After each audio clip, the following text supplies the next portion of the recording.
were saying that it creates these vaults. It'll create passwords for you that are complex enough to where it would take a computer a really long time to try to guess it.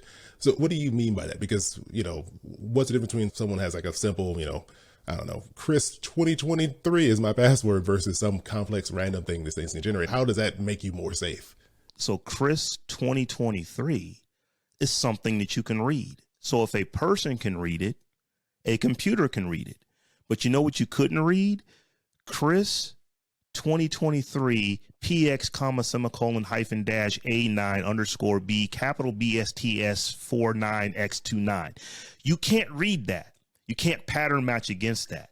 So the chances that a computer is going to, well, your name is Chris, let me try that. Chris 1, Chris 2, it can get to Chris 2023.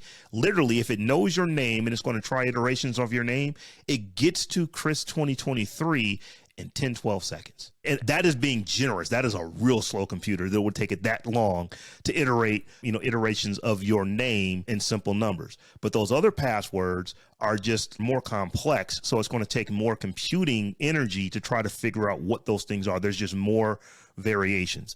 So you think about a keypad, if, like there literally used to be keypads back in the day that only had like 6 numbers on them. Well, you could literally stand at that keypad and just try various combinations because, you might be there for an hour, but eventually you're going to try all of the combinations.